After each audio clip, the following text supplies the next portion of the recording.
ওই বাড়িটা ছিল এক বিএমপির লোকের। কষ্টের কথা কি, দোকানটা একবারে আমার পঙ্গু বানায় দিল। জামালপুরের কারিগর একটা বিএমপির লোকজন হইলো আমার খুব মনে যায় টেকাল দিয়ে রাখতো। পরে চিন্তা করতেছি চান্দা দিতে দিতে বেলা আমার বাজারের টাকাও থাকে না।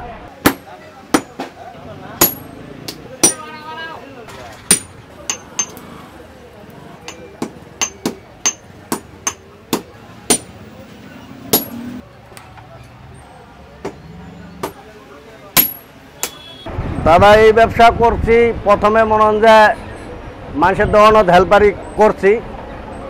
হেল্পারি করার পর আস্তে আস্তে কাম শিখতে শিখতে মিস্ত্রি হয়েছি। এই মিস্ত্রি করার পর মনে যায় 2001 সালে দোকানদারি শুরু করছি। ঢাকা শহরে মধ্যবাড্ডা দোকানদারি করছি, মধ্যবাড্ডার নামায় দোকানদারি করছি, বাসতলা দোকানদারি করছি, গুলশান দোকানদারি করছি, রামপুরা জেমি গার্মেন্টসের সামনে দোকানদারি করছি, সাতারকুল রোডে দোকানদারি করছি, গার্মেন্টসের সামনে দোকানদারি করছি। বর্তমান মনে হয় যে এখানে 20-25 ধরে এই ব্যবসা আমার চলতেছে। আমার বাবাই গৃহস্থী করতেন, আমরা যাতে কর্মকার ছিলাম, কিন্তু আমার বাপ কাকারা গৃহস্থী করতো, লোহার কাম করতো না। আমরা তো মনে হয় যে গরিব মানুষ, বাপের সম্পদ কমে যাওয়ার পর চিন্তা করলাম নগদ টাকার কাম কোনটা করা যায়।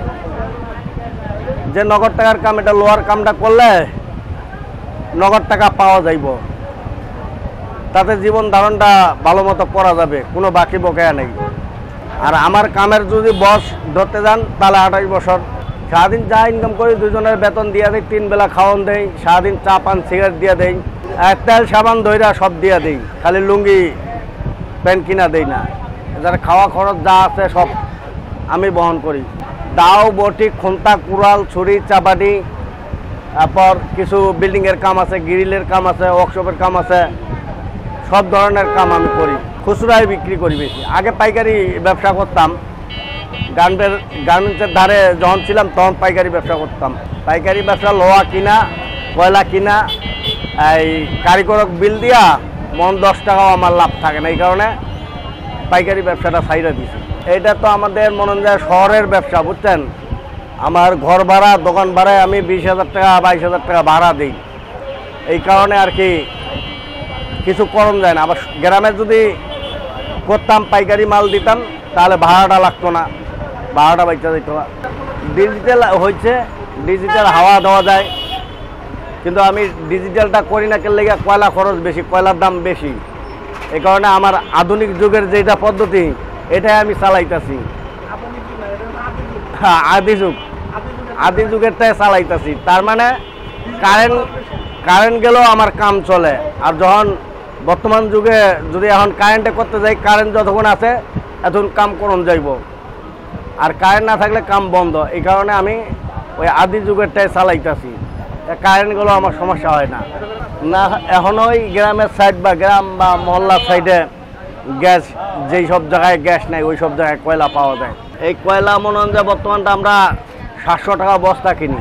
তখন কিনতাম, প্রথম যখন ব্যবসা শুরু করি 80 টাকা বস্তা কিনতাম। তারপর পাথর কয়লা, তখন এই কাঠ কয়লা মনে হয় আমরা পুঁততাম না, তখন পাথর কয়লা দিয়ে কাম চালাম।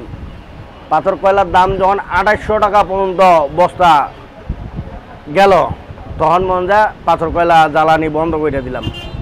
স্প্রিং জাতীয় লোহা আর এমনি অ্যাঙ্গেল, ফ্ল্যাট বার, এটি খাটনি কম হয়, দামও কমে বেশি। আমরা 3 জনে ধরেন 4000 টাকার মাল বানাইতে পারি। লোহা 4000 টাকার মাল বানাইলে লোহা কম দাম হইল 500-600 টাকার। 1000 টাকা আপনার কয়লা খরচ, লোহা খরচ 1000 টাকা যায়। কয়লা লোহায় 1000 টাকা খরচ যায়, আর 3000 টাকা থাকে।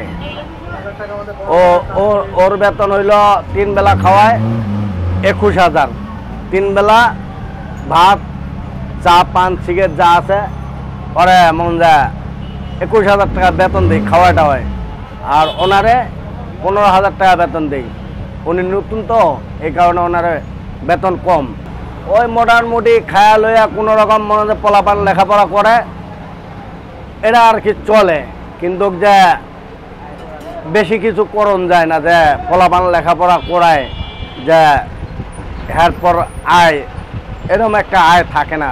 না পেটে ভাতে করণ লাগে না। কিছু বাড়িঘর করছি গ্রামে, এই কাম না জানা থাকলো।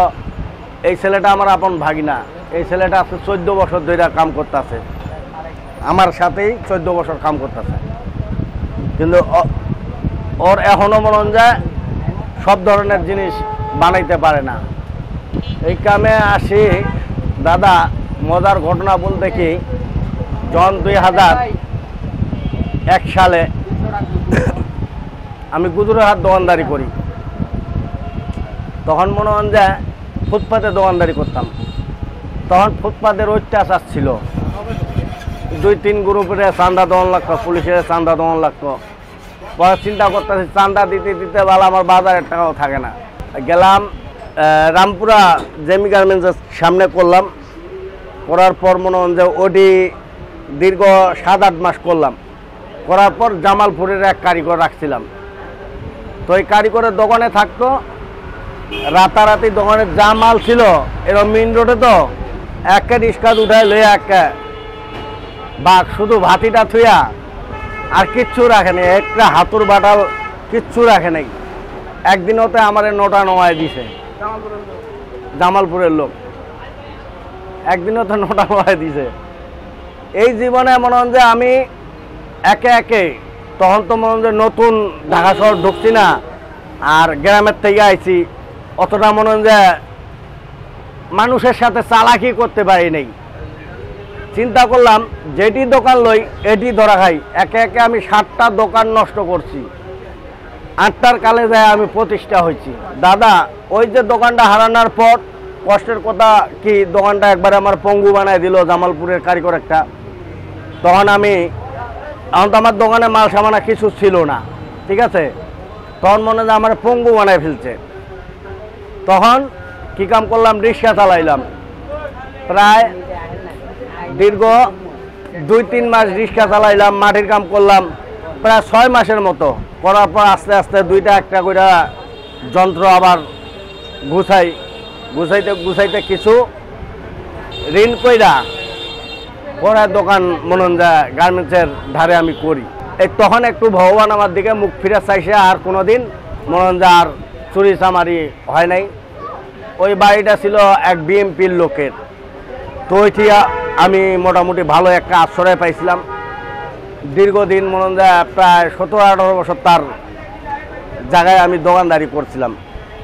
ওই জায়গায় মনে যায় বিএমপি ক্ষমতা যাওয়ার পরও ওর বাড়িতে আমি ছিলাম, খুব আরামে ছিলাম।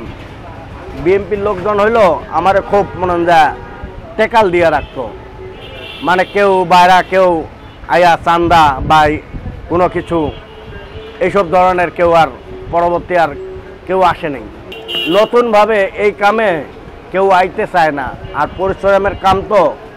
আর এইরকম মনে যায় ধরেন আমি করতেছি, আমি চিন্তা করি যে আমার পোলাটারে এই কামে আনবো না, দেখি না যে নতুন কেউ আইয়া ভর্তি হয়ে একটা দোকান করতেছে। পুরানা আমরা যারা আছি তারাই দোকানদারি করতেছে, কিন্তু নতুন কেউ দোকানদারি রাইতেছে না। ওই লোকেরা আর আসে না, মারা গেছে, কি করবো, পাই না, আর কি দাবি করবো। কারণ কোনো একদিন যদি ধরা পড়ে, মরার পর হইলো, তখন দেখা যাইব কি হয় অবস্থা। কারণ এটা তো আমার বহুত পরিশ্রমের টাকা দিয়ে আমি দোকানদারি, আমি রিক্সা চালাইছি ঢাকা শহরে, অথচ বউ বাচ্চারা কোনোদিন চাকরি করেনি, নিজে কষ্ট করছি, কিন্তু বউ বাচ্চারা কোনোদিন চাকরি দেয়নি।